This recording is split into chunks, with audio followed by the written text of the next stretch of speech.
Assalamualaikum warahmatullahi wabarakatuh. Yang terhormat pada Ibu Diana Hirnawati, Magister Pendidikan sebagai dosen pengampu mata kuliah etnobiologi.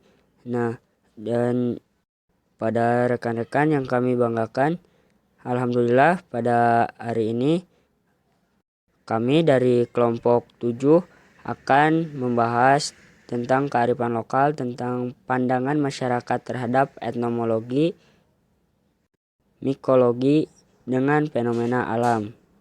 Nah, baik, sebelum ke pembahasan, sebelumnya perkenalkan kami dari kelompok 7 yang beranggotakan saya Fikri Maulana Sanjaya sebagai moderator dan pemateri pertama. Yang kedua ada Firdan Apiari sebagai pemateri kedua.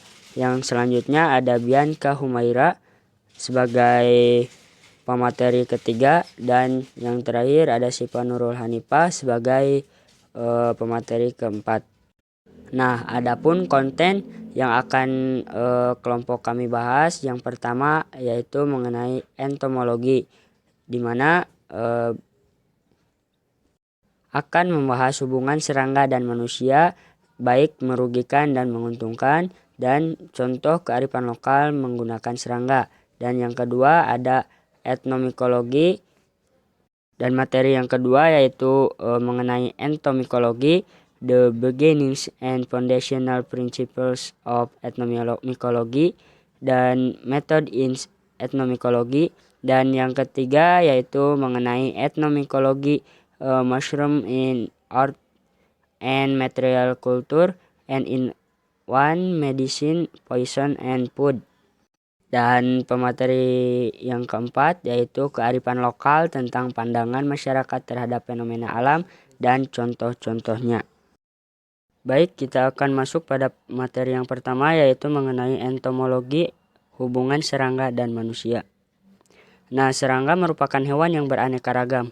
Serangga adalah kelompok hewan yang dominan di muka bumi dengan jumlah spesies hampir 80% dari total hewan di bumi. Dari 751.000 spesies golongan serangga, sekitar 250.000 spesies yang terdapat di Indonesia. Nah, serangga di bidang pertanian banyak dikenal sebagai hama. Nah, serangga lebih banyak menyerang tumbuhan meskipun ada juga serangga yang tidak menyerang tanaman. Maka dari itu, serangga termasuk kategori hama di bidang pertanian. Serangga banyak dijumpai di lingkungan sekitar, baik serangga yang menguntungkan maupun merugikan pada manusia. Nah, masyarakat seringkali beranggapan bahwa semua serangga adalah perusak yang harus diberantas karena dianggap sebagai musuh alami hama tanaman. Walaupun jenis serangga yang menguntungkan jauh lebih banyak. Sebagai contoh, banyak hasil pertanian yang dibantu oleh aktivitas serangga penyerbuk. Ada pula serangga yang menghasilkan sutra, madu, pakan hewan yang bernilai ekonomi tinggi, lilin, obat-obatan, serta berperan besar proses daur ulang sampah organik. Nah, baik, kita akan membahas serangga yang berguna terlebih dahulu. Nah, yang pertama yaitu serangga penyerbuk. Terdapat dua kelompok besar tumbuhan, yaitu tumbuhan tak berbunga, yakni Gymnospermae, dan tumbuhan berbunga, Angiospermae. Di antara kedua kelompok tumbuhan ini, nah, tumbuhan berbunga merupakan kelompok yang paling dominan. Diyakini dominasi tumbuhan ini merupakan hasil dari proses penyerbukan atau polinasi yang dikembangkan oleh kelompok tumbuhan ini. Nah, inti dari proses penyerbukan adalah transfer serbuk yang merupakan sel-sel genitalia jantan dari stamen ke stigma atau putik. Nah, dari stigma, serbuk sari akan turun ke bagian bawah di mana terdapat sel-sel genitalia betenya. Peristiwa tersebut berlangsung pada hampir seluruh tanaman sebelum bunga menjadi biji. Nah, dalam perkembangan biji, jaringan-jaringan di sekitar biji berkembang menjadi daging buah yang merupakan sumber makanan bagi biji. Selanjutnya ada serangga entomopatogen. Nah, diketahui bahwa serangga memiliki kemampuan reproduksi yang tinggi sehingga berpotensi untuk menutupi seluruh permukaan bumi. Nah, akan tetapi kita tidak pernah menemukan hal tersebut karena alam memiliki mekanisme untuk menekan populasi serangga dengan menggunakan musuh alami, yaitu dari serangga tersebut. Nah, pengetahuan ini dimanfaatkan oleh manusia untuk mengendalikan serangga-serangga hama. Nah, serangga-serangga yang digunakan untuk mengendalikan populasi dari serangga atau hewan lain dikenal dengan istilah serangga entomopatogen. Nah, walaupun tergolong baru, pemanfaatan serangga-serangga entomopatogen untuk mengatasi masalah hama di Indonesia ini sudah dilakukan. Nah, di sini ada beberapa contoh dari serangga-serangga tersebut. Nah, di mana yang pertama yaitu menggunakan kumbang dari famili Coccinilidae dalam pengendalian kutu loncat atau Apis gospili pada tanaman lamtoro. Nah, yang kedua ada nimpa dari kepinding mirid atau Crittosinus lipidepenis dari golongan Hemiptera meridae yang digunakan untuk pengendalian populasi wereng. Nah, yang ketiga ada beberapa jenis anggang-anggang seperti Micropelia, Douglasii, Acroliniata, Begrot, yaitu dari golongan Hemiptera pelidae. Dan selanjutnya ada Mesopelia pitigera Howard, yaitu dari golongan Hemiptera Mesopilidae. Nah, selanjutnya ada Limnogonus Posarum fabricius, yaitu dari golongan Hemiptera geridae. Nah, serangga-serangga tersebut digunakan untuk mengendalikan populasi telur, nimpa, dan dewasa dari wereng. Nah, selanjutnya ada serangga pengurai senyawa organik.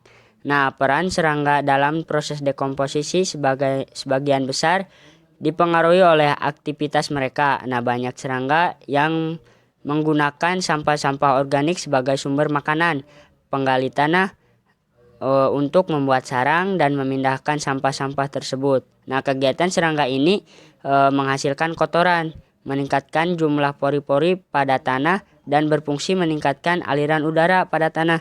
Nah, meningkatkan daya tampung air dan menyediakan habitat untuk sebagai tumbuh bagi jamur dan bakteri, sehingga dapat dikatakan bahwa peran serangga pengurai sangat penting dalam menjaga kestabilan biologi di alam. Baik, selanjutnya ada serangga sebagai makanan manusia. Nah, di sini ada pendapat dari De Poliat pada tahun 1992 atau 1199. Di banyak daerah di dunia, serangga seperti belalang, larva, kumbang, ulat, larva semut, tawon dan lebah, rayap, dan berbagai serangga air secara tradisi memainkan peran penting sebagai makanan manusia. Nah, mungkin di sini memakan serangga di sebagian daerah itu tidak aneh. Seperti di daerah Papua yang sering memakan ulat sagu dan daerah lainnya. Nah, salah satu alasan di mana mereka memakan serangga yaitu serangga memiliki kadar protein yang bervariasi. Nah, serangga juga mengandung protein asam amino esensial yang memadai.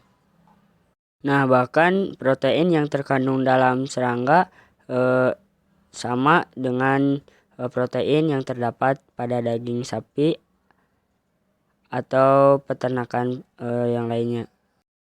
Nah, baik, yang selanjutnya ada serangga sebagai seni dan hobi. Nah, banyak jenis kupu-kupu, kumbang, dan serangga lainnya merupakan bahan koleksi bagi para pencinta serangga. Nah, seperti yang telah kita buat pada semester sebelumnya, yaitu kita membuat insektarium untuk seni atau hiasan di dinding. Nah, untuk contohnya seperti yang terdapat pada gambar, di mana kupu-kupu dengan bentuk yang unik atau cantik diawetkan di dalam figura untuk hiasan dinding tersebut. Nah, di sini ada produk komersial yang dihasilkan oleh serangga. Nah, di mana di antaranya yaitu ada madu yang dihasilkan oleh lebah dan sutra yang dihasilkan oleh ulat. Nah, baik, untuk selanjutnya yaitu ada serangga yang merugikan. Nah, yang pertama yaitu serangga hama tanaman. Nah, hampir seluruh tanaman yang dibudidayakan manusia juga dikonsumsi oleh serangga. Nah, serangga-serangga tersebut dikelompokkan menjadi serangga herbivor atau serangga Phytophagous. Nah, kerusakan yang ditimbulkan oleh serangga dalam bentuk serangan yang dilakukan oleh serangga dewasa maupun larva. Nah, secara tidak langsung serangga juga dapat berperan sebagai vektor bagi banyak penyakit tanaman. Nah, tingkat kerusakan akibat serangan serangga tersebut dapat berupa penurunan hasil produksi sampai kematian dari tanaman tersebut. Nah, seperti halnya pada gambar di mana ada serangga yang memakan daun-daun dan ada yang menjadi hama di tanah, sehingga tumbuhan yang terserang oleh serangga tersebut bisa mati. Untuk selanjutnya yaitu ada serangga hama gudang. Nah, di gudang produk-produk tidak luput dari serangan-serangan hama. Nah, terutama kumbang dewasa ataupun larva dan Lepidoptera. Nah, untuk Lepidoptera hanya yang dewasa saja. Nah, produk-produk yang sering diserang oleh serangga ini adalah makanan pokok. Nah, sudah tidak asing jika kita menyimpan beras di gudang terlalu lama, mungkin kalian akan menemukan serangga-serangga tersebut, di mana di situ ada kumbang yang memakan beras tersebut. Nah, nama ilmiah dari serangga tersebut yang menyerang beras yaitu adalah Sitophilus oryzae. Nah, yang mengonsumsi beras. Nah, untuk selanjutnya yaitu ada serangga yang menyerang hewan ternak. Nah, serangga seringkali menginjeksikan senyawa kimia beracun atau toksin ke dalam tubuh hewan ternak. Nah, toksin tersebut dapat menyebabkan iritasi, bengkak atau bentol, pusing hingga paralisis. Nah, pada umumnya serangga dapat menyerang hewan ternak dengan 4 cara, yaitu yang pertama, serangga dapat langsung mengganggu terhadap hewan ternak tersebut. Nah, yang kedua, serangga dapat menginjeksikan racun atau bisa dengan gigitan atau tusukannya. Nah, yang ketiga, serangga hidup pada manusia atau hewan ternak sebagai parasit. Nah, yang keempat yaitu serangga dapat bertindak sebagai agensiasi vektor penyakit. Selanjutnya yaitu ada serangga sebagai vektor penyakit pada manusia. Nah, serangga berperan sebagai agen yang menularkan penyakit ke manusia atau dikenal juga dengan istilah vektor. Nah, serangga-serangga ini selanjutnya dapat dikelompokkan menjadi dua macam vektor, yaitu vektor mekanik dan vektor biologis. Nah, pada vektor mekanik, serangga hanya berperan sebagai pembawa atau patogen ke sumber-sumber daya, umumnya makanan atau minuman yang dikonsumsi oleh manusia. Nah, contohnya yaitu serangga yang berperan sebagai vektor mekanik adalah lalat yang membantu penyebaran patogen penyebab tipes, kolera, dan disentri. Nah, sedangkan serangga yang tergolong sebagai vektor biologis adalah serangga yang membawa organisme patogen dan organisme tersebut menghabiskan sebagian masa hidupnya pada tubuh serangga tersebut. Nah, serangga vektor biologis ini merupakan vektor penyakit yang sangat ditakuti karena menularkan beberapa penyakit pada manusia. Contoh penyakitnya yaitu yang disebarkan oleh vektor biologis seperti malaria, DBD, dan sebagainya. Nah, untuk yang selanjutnya yaitu ada kearifan lokal entomologi. Yang pertama yaitu capung seperti pertanda akan turunnya hujan. Nah, capung dewasa yang terbang bebas di lokasi tertentu dengan jumlah yang banyak diperkirakan oleh masyarakat akan terjadi hujan. Nah, atau sebagai tanda akan hujan. Nah, untuk yang selanjutnya di Jawa Barat dan beberapa daerah di Indonesia terutama di pedesaan, nah capung ini digunakan pada anak-anak untuk menghentikan kebiasaan kencing saat tidur atau pipis. Nah, mungkin hal ini sudah tidak asing bagi kita di mana pada masa anak-anak kita sudah mengalaminya. Nah, yang ketiga di Jepang capung dilindungi dan tidak boleh dilukai atau dibunuh sebab capung menurut kepercayaan orang Jepang merupakan simbol kejayaan dan semangat serta penghubung jiwa orang yang telah meninggal. Assalamualaikum warahmatullahi wabarakatuh. Di sini saya akan memaparkan materi tentang awal dan prinsip dasar dari etnomikologi. Meskipun sikap budaya terhadap jamur telah dicatat oleh penulis sebelumnya, namun pembentukan etnomikologi sebagai bidang penelitian yang berbeda dikreditkan ke karya Valentina dan Gordon Wasson. Membedakan perasaan sendiri yang mempertanyakan ketertarikan pasangan dalam subjek. Valentina yaitu adalah seorang imigran Rusia sekaligus seorang dokter anak yang menyukai jamur, sedangkan Wasson lebih tertarik terhadap gagasan memanennya untuk dijadikan makanan. Salah satu yang penting pengamatan yang dilakukan oleh Wasson adalah bahwa sentimen yang terpolarisasi terhadap jamur tidak terbatas pada budaya warisan Anglo-Saxon dan Slavia mereka sendiri. Kemudian, banyak lainnya masyarakat menunjukkan perasaan yang kuat terhadap jamur, baik menolaknya dengan rasa takut maupun tidak suka, bahkan juga jijik, atau bahkan dengan penuh semangat memiliki kesempatan untuk memanen dan mengkonsumsi atau sekedar berbicara tentang memanen, memasak, dan memakan jamur. Setelah mendefinisikan dahulu sebagai mikrofobia dan mikrofilia atau yang suka dan tidak suka, Wasson kemudian mencoba melakukan survei sebanyak mungkin ruang jejak budaya di seluruh dunia agar dapat ditemukan di mana-mana masing-masing dari skala mikrofilia dan mikrofobia. Sejak itu, sejumlah penulis telah mengomentari pertanyaan tentang sikap budaya terhadap jamur. Beberapa pengkritik Wasson dikotomi untuk generalisasi yang berlebih yang memungkinkan sedikit ruang atau gradien dan variasi di dalamnya komunitas tertentu di mana beberapa individu mungkin tahu dan lebih peduli tentang jamur dan lainnya. Selanjutnya yaitu metode dalam etnomikologi. Ilmuwan alam mengkategorikan jamur ke dalam kelompok berdasarkan bagaimana mereka memperoleh makanan dari lingkungan. Nah, di sini terdapat 3 kategori, yaitu jamur sporofit, jamur parasit, dan jamur mikoriza. Jamur sporofit ini yaitu jamur yang memperoleh zat organik dari sisa-sisa organisme mati. Kemudian jamur parasit di mana jamur yang memperoleh zat organik dari organisme hidup. Dan jamur mikoriza yaitu membentuk simbiosis yang saling bergantung hubungan dengan pohon dan tanaman lain.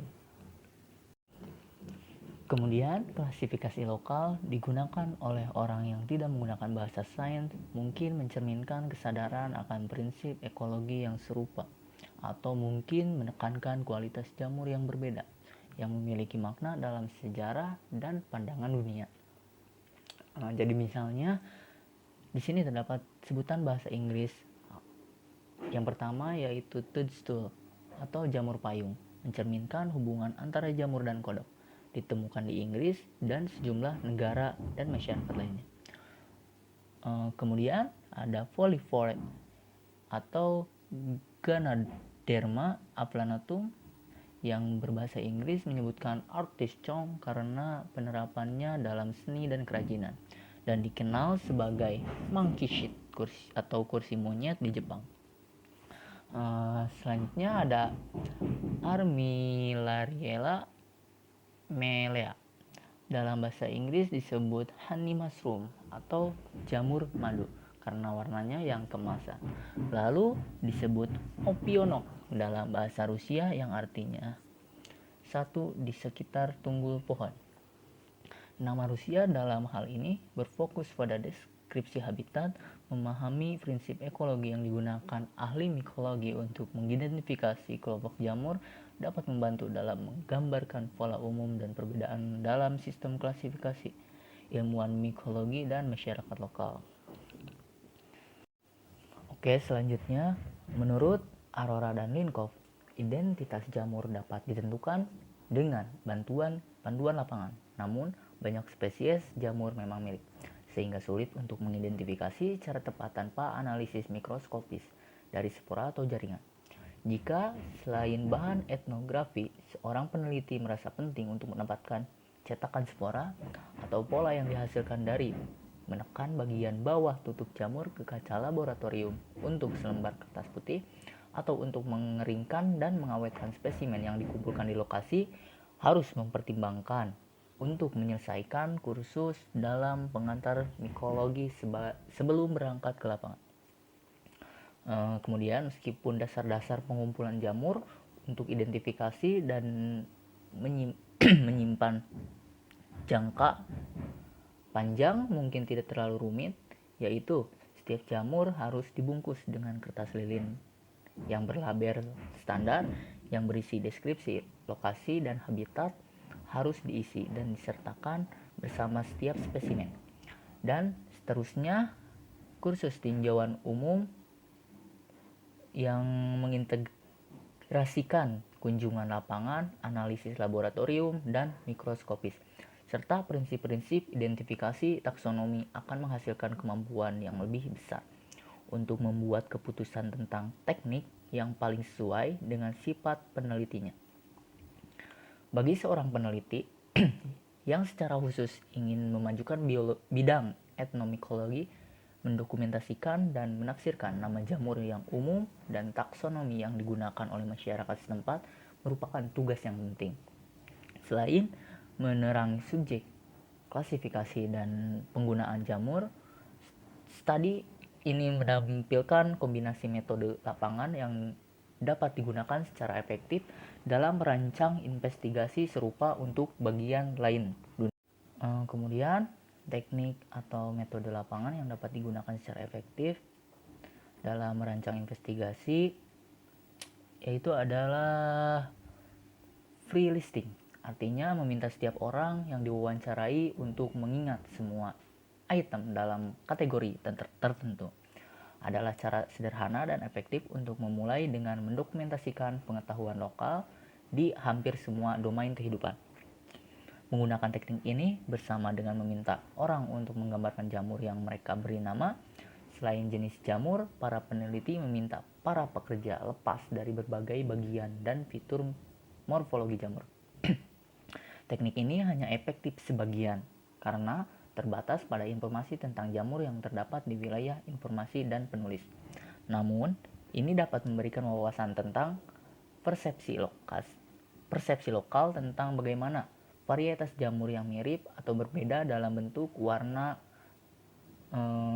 dan habitat antara wilayah. Selanjutnya, kerja lapangan menurut Marza Harkonen, seorang peneliti Finlandia yang melakukan studi banding tentang mengumpulkan jamur di Cina, Tanzania, dan wilayah Karelian, Finlandia, dan Rusia Barat Laut, mendemonstrasikan bagaimana seorang dapat merencanakan sebuah survei yang dapat menggambarkan secara luas pentingnya jamur dalam suatu populasi.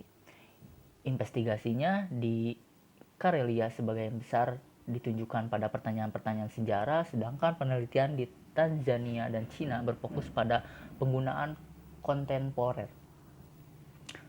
Kemudian, sebagian besar pertanyaan yang diajukan Harkonnen kepada peserta studinya dapat diadopsi dengan beberapa modifikasi jika ingin membuat protokol wawancara untuk diterapkan di tempat yang umumnya dikenal dengan panen jamur yang melimpah oleh masyarakat setempat. Selanjutnya di sini terdapat beberapa pertanyaan-pertanyaan yang diajukan oleh Harkonnen kepada seluruh peserta studinya. Mungkin di sini hanya sebagian dan masih banyak lagi. Yang pertama, sebutkan nama jamur yang disajikan. Kemudian, spesies mana yang rasanya paling enak. Lalu, apakah semua orang di sini diperbolehkan mengumpulkan jamur di mana-mana? Kemudian, kapan dan seberapa sering jamur dikumpulkan? Lalu, bagaimana cara orang menyiapkan jamur untuk makanan? Kemudian, siapa di keluarga Anda yang menyiapkan jamur untuk dimakan? Seperti itu contoh dari pertanyaan-pertanyaannya. Selanjutnya, memeriksa daftar pertanyaan runcing mungkin terbukti kurang bermanfaat daripada dialog yang lebih terbuka. Menyatakan subjek yang diminati yang dibagikan oleh peneliti dan orang yang diwawancarai seringkali menghasilkan narasi yang mengalir. Menurut pengakuan Harkonnen sendiri, menanyakan kepada anggota rumah tangga mana yang menyiapkan jamur tidak terlalu cocok di pedesaan Tanzania, tempat wanita memasak semua.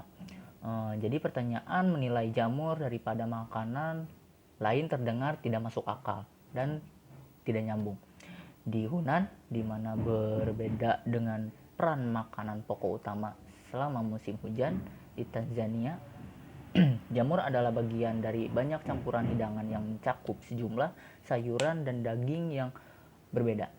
Dalam beberapa pembagian budaya, kerja antar gender jamur memang merupakan anomali menjadi satu-satunya tanaman yang dipanen dan disiapkan oleh laki-laki dalam budaya di mana perempuan melakukan sebagian besar pekerjaan yang berhubungan dengan makanan dan memasak. Mungkin pemaparan dari saya seperti itu. Saya kembalikan kepada moderator. Nah, bismillahirrahmanirrahim. Di sini saya akan menjelaskan tentang mushroom in art and material culture dan juga all-in-one medicine, poison, and food. Yang pertama adalah jamur dalam seni dan juga material budaya. Nah, jamur sendiri itu telah ditampilkan dalam sejumlah tradisi budaya. Bahkan terdapat lebih dari 800 karya seni di Eropa yang menampilkan jamur yang dimulai pada tahun 1300-an, bahkan sampai zaman kontemporer. Nah, ada juga di Mesoamerika itu terdapat patung batu jamur kuno. Nah, bisa dilihat ya gambarnya, gambar 1. Dan juga ada di Jepang, yang mana di Jepang itu ada yang namanya cetak balok triptik yang dibuat oleh Utagawa Kunisada pada gambar 2. Nah, yang mana pada cetak balok ini itu menunjukkan bahwa sekelompok pelayan yang sedang piknik yang berada di bawah bukit. Nah, karya seni mengenai jamur lainnya itu bisa kita lihat ya, ada juga terdapat di dalam tradisi sastra gitu ya, yang dibuat oleh orang Jepang, yang mana bisa dilihat puisi ini itu berupa lebih yang terdiri yang menampilkan lebih dari 300 ayat mengenai jamur, yang mana ini didedikasikan dalam bentuk fisik, aroma, dan rasa jamur yang berbeda-beda. Nah, kita juga bisa melihat ya, ada juga mengenai jamur itu pada buku periode Tokugawa yang sering disebut kinpu atau catatan fungi. Nah, di dalam buku ini itu terdapat beragam gambar jamur beserta deskripsinya, yang mana di dalam buku tersebut juga ternyata ada pahatan-pahatan balok dari jamur ya, dan semua itu dikerjakan oleh para sarjana yang ada di sana. Nah, jamur juga dapat berfungsi sebagai perlengkapan ya, yang mana perlengkapannya itu adalah perlengkapan seniman serat. Nah,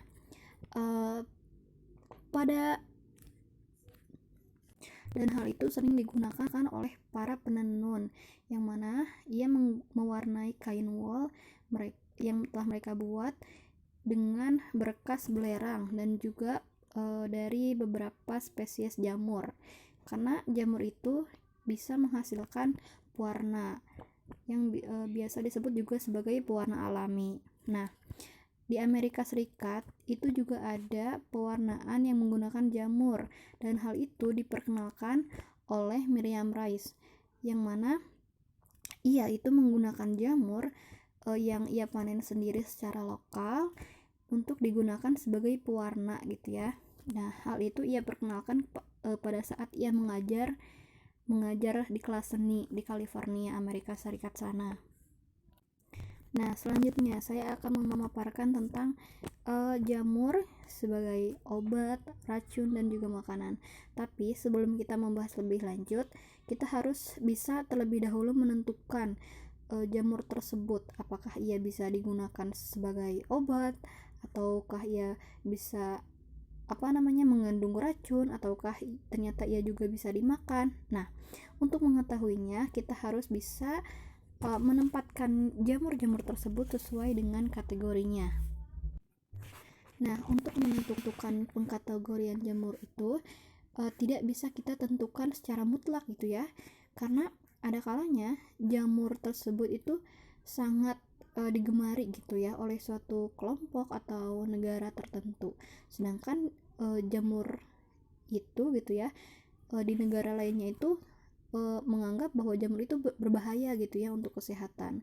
Jadi kita tidak bisa menentukan porsi dari jamur itu. Nah, ada juga yang menggunakan jamur itu sebagai suatu simbol gitu ya, yang ada pada suatu budaya tertentu.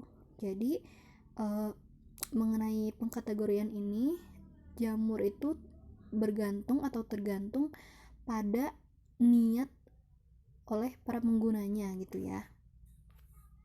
Nah, selanjutnya mengenai jamur yang dapat dikonsumsi dan yang tidak dapat dikonsumsi, itu juga sama ya, itu ditentukan oleh bagaimana cara kita mengolahnya atau metode atau teknik yang kita gunakan untuk memproses jamur tersebut gitu ya. Dan juga ini ditentukan oleh proses pengawetannya, bagaimana caranya gitu ya, dan jumlah yang kita konsumsi dari jamur tersebut.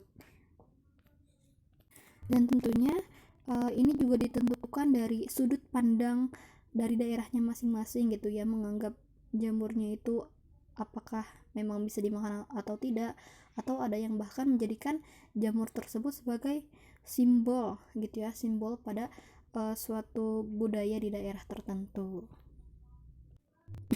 Nah, hal ini bisa kita lihat gitu ya pada sejumlah daerah yang memiliki budaya bahwa ia menganggap bahwa jamur Amanita muscaria ini itu sebagai sumber kekuatan spiritual gitu ya, yang cukup dihormati di suatu daerah tertentu. Namun ada juga daerah lain yang menganggapnya bahwa jamur Amanita ini cukup berbahaya gitu ya bagi kesehatan. Nah, untuk perbedaan dalam pengkategorian jamur di berbagai daerah ini kita bisa lihat ya pada gambar. Ini yang akan saya ulas adalah mengenai jamur Amanita muscaria. Nah, yang mana jamur ini dipandang berbeda-beda oleh suatu negara gitu ya. Jadi mereka menganggapnya berbeda seperti itu. Bisa kita lihat ya di Siberia sana, jamur Amanita muscaria ini itu digunakan sebagai penambah kekuatan gitu ya, yang sangat dihormati. Nah, jamur ini juga ternyata digunakan oleh para dukun yang ada di Siberia sana.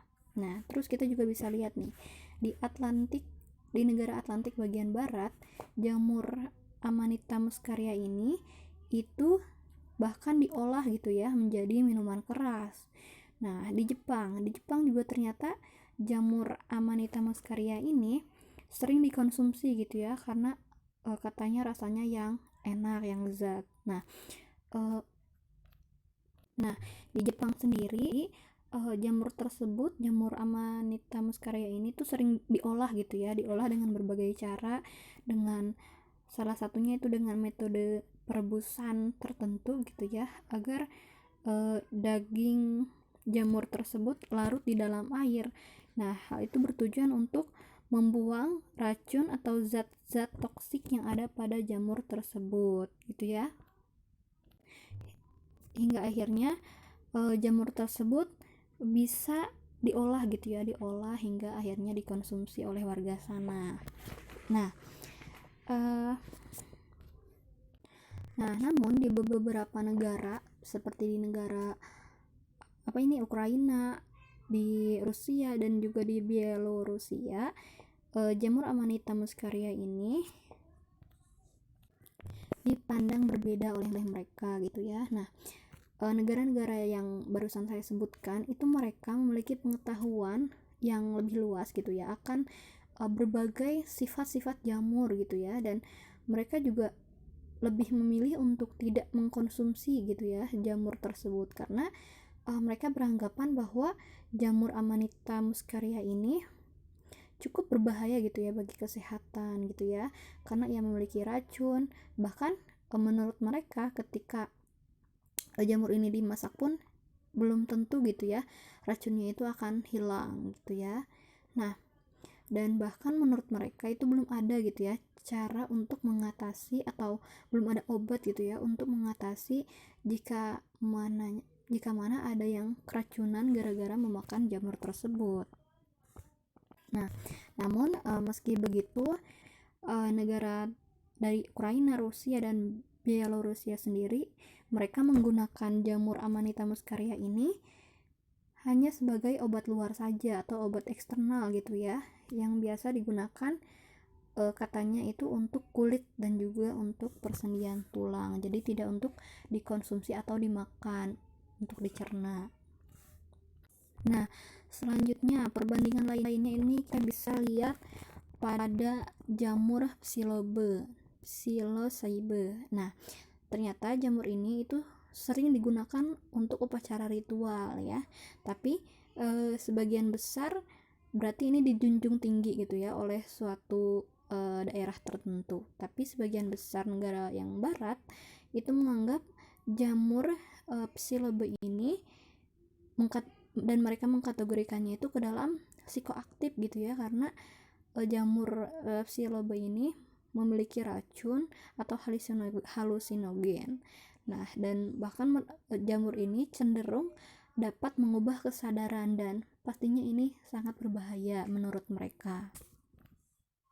Nah, selanjutnya ini ada jamur sebagai obat, tapi rasanya belum bisa dipastikan gitu ya apakah jamur ini bisa digunakan obat, tapi ada beberapa instansi kesehatan di seluruh dunia gitu ya yang bahkan mereka itu membuat sebuah obat yang terbuat dari ekstrak jamur. Nah, ekstrak jamur tertentu yang mana ekstrak jamurnya itu dianggap sebagai penguat umum gitu ya untuk sistem saraf, bahkan kekebalan tubuh dan juga metabolisme. Nah, salah satu ekstrak jamur yang sudah disebarluaskan itu diantaranya ada yang terbuat dari jamur Grifola frondosa, yang mana ekstrak dari jamur Grifola frondosa ini itu digunakan untuk anjing yang sedang mengalami kanker tulang gitu ya. Nah, jadi ekstraknya ini berfungsi sebagai penguat sistem kekebalan pada tubuh anjing tersebut. Nah, namun untuk pengobatan manusia itu belum ada yang pasti gitu. Jadi maka dari itu gitu ya, dalam praktik penyembuhan pada manusia yang biasanya itu yang dimanfaatkan adalah jamur yang psikoaktif gitu ya. Jadi bukan dengan jamur itu dikonsumsi oleh pasien gitu, tapi jamur itu digunakan terlebih dahulu oleh tabib atau orang tertentu yang mengadakan pengobatan gitu ya, untuk kemudian nantinya diketahui gitu penyebab dan pengobatan yang muncul dari reaksi tersebut. Jadi intinya kalau pada manusia tidak dikonsumsi secara langsung gitu ya, jadi diuji coba terlebih dahulu. Selanjutnya ternyata pengobatan jamur itu sendiri bukan hanya digunakan oleh manusia dan hewan saja gitu ya, tapi juga oleh alam, yang lebih tepatnya itu adalah oleh ekosistem gitu ya, yang mana jamur itu berfungsi sebagai obat bagi kesehatan di seluruh ekosistem. Nah, ini bisa kita baca ya, ada jamur atau fungi tertentu yang mana ia mampu menyerap polutan lingkungan gitu ya, untuk mendorong pemulihan tanah yang sehat di hutan yang terkontaminasi atau rusak dan ini bisa dilakukan dengan cara teknik mycofiltration dan mycoremediation. Nah, hal ini dilakukan dengan cara melibatkan pengayaan habitat dengan fungi tertentu. Nah, metode ini itu diperkenalkan ke halayak oleh Paul Stamets dalam bukunya yaitu Mycelium Running How Mushroom Can Help Save the World. Mungkin hanya itu yang dapat saya sampaikan. Mohon maaf apabila penjelasan dari saya mungkin kurang lengkap. Nah, sekian dari saya serahkan kembali ke pemateri berikutnya. Baik, selanjutnya saya akan menjelaskan materi mengenai kearifan lokal tentang pandangan masyarakat terhadap fenomena alam. Pada umumnya, kearifan lokal di masyarakat pedesaan yang terjadi di berbagai tempat sudah mulai ditinggalkan. Pembelajaran tutur dari nenek moyang sudah ditinggalkan. Mengapa itu terjadi? Karena semua ini terpengaruh oleh teknologi dan cara berpikir instan. Belajar dari kejadian alam sudah tidak lagi dipedomani. Padahal, pengetahuan nenek moyang lebih akrab dengan alam, lebih mempertimbangkan kelestarian alam dan mematuhi hukum-hukum alam. Nah, apa itu fenomena alam? Fenomena alam adalah peristiwa non-artifisial dalam pandangan fisika dan kemudian tak diciptakan oleh manusia, meskipun dapat memengaruhi manusia, seperti contohnya bakteri, penuaan, bencana alam. Contoh umum juga dari fenomena alam termasuk letusan gunung berapi, cuaca, dan pembusukan. Sebagian besar fenomena alam tak berbahaya seperti hujan. Fenomena alam seperti letusan gunung berapi, tsunami, dan tornado ini dianggap berbahaya dan dapat menimbulkan kematian. Fenomena sendiri adalah hal yang luar biasa dalam kehidupan di dunia dan dapat terjadi dengan tidak terduga dan tampak mustahil dalam pandangan manusia. Kemudian, perubahan alam. Nah, bagaimana perubahan alam menurut pandangan masyarakat? Fenomena alam dan hubungannya dengan sifat hujan masih dipedomani di Desa Batu Nampar di NTB, Nusa Tenggara Barat. Di antaranya adalah sebagai berikut. Yang pertama ada tumbuk. Apa itu tumbuk? Satu fenomena alam matahari berada tegak lurus di atas khatulistiwa yang ditandai dengan tidak ada bayangan pada siang hari. Kemudian ada bau nyale, peristiwa alam munculnya cacing laut secara periodik setiap tahun pada bulan ke-10 penanggalan Sasak, terjadi di wilayah pantai selatan Pulau Lombok. Ada juga ngempok waras, pertanda akhir musim kemarau dan awal musim penghujan. Nah, sifat gelombang serta sifat dan arah angin juga dipercayai oleh masyarakat di Desa Batu Nampar ini, yaitu ketika ombak bergemuruh dari arah barat daya maka itu adalah ciri akan turun hujan. Dan ketika ombak bergemuruh dari arah timur atau tenggara, hujan akan berhenti. Ketika angin bertiup dari arah barat daya juga pada bulan September hingga November, maka itu pertanda akan turun hujan. Kemudian perubahan iklim, ada juga pranata mangsa masyarakat Jawa. Pranata mangsa jika dialih bahasa dalam bahasa Indonesia berarti penentuan musim. Bagi masyarakat Jawa, pranata mangsa merupakan penanggalan yang berkaitan dengan musim, khususnya dari kalangan petani dan nelayan. Mangsa kanem merupakan musim ketika para petani mulai menanam. Konon, jika menanam pada musim ini akan selamat hingga musim panen. Akan tetapi, perubahan musim yang sangat ekstrim mengakibatkan perkiraan munculnya bintang Waluku atau rasi bintang Orion yang menjadi patokan penentuan musim sering meleset. Nah, kalender Pranata Mangsa dapat juga dipandang sebagai kalender Orionik atau kalender yang menggunakan rasi bintang, karena kehadiran Orion yang menurut masyarakat agraris dipandang sebagai Waluku atau bajak lebih memegang peranan bagi masyarakat. Bagi petani di masa lampau, dengan memegang beras pada telapak tangan terbuka, kemudian mengarahkan tangan pada luku di rembang petang, jika bulir-bulir beras jatuh dari tangan, maka itulah saat untuk memulai bercocok tanam. Praktek penggunaan kalender ini telah dilakukan semenjak sejarah Indonesia belum tercatat. Patokannya tidak hanya benda langit, tapi juga fenomena yang terjadi di alam. Musim tanaman, perilaku binatang, arah angin, kelembaban, curah hujan, dan kalender ini dipergunakan sebagai pedoman bertani, berdagang, merantau, berperang, dan pemerintahan. Baru di abad ke-19, kalender ini dibakukan sebagai sistem kalender oleh Sri Susuhunan Pakubuwono ke-7 pada 22 Juni 1856, juga dengan memasukkan tahun Kabisat. Nah, selanjutnya pada perubahan iklim tentang pandangan masyarakat, yaitu ada ritual adat suku Dayak. Masyarakat adat memiliki keterikatan kuat dengan tanah airnya. Mereka memiliki kearifan dalam mengelola tanah, hutan, dan wilayah adatnya. Mereka juga mampu menyelaraskan upaya mencapai kesejahteraan dengan tetap menjaga lingkungan.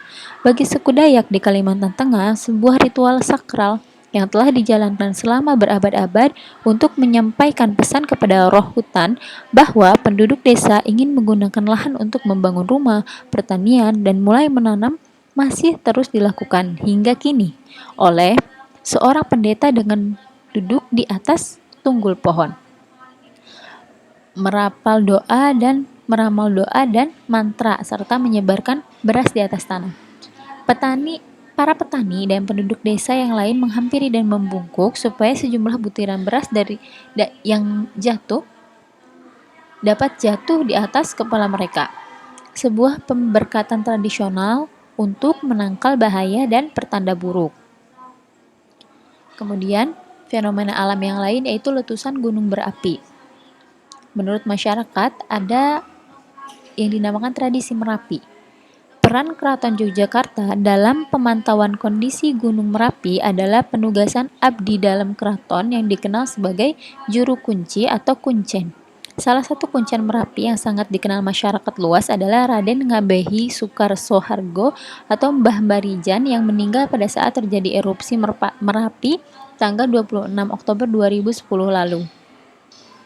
Tugas khusus juru kunci adalah sebagai wakil keraton, pengemban amanah Sri Sultan Hamengkubuwana ke-9 dalam melaksanakan upaya ritual di puncak Merapi, memantau aktivitas Gunung Merapi, dan termasuk di dalamnya adalah bagaimana mengkomunikasikan informasi yang didapat dari leluhur maupun hasil pantauannya kepada masyarakat serta menumbuhkan kesadaran masyarakat untuk mencintai dan beradaptasi dengan alam.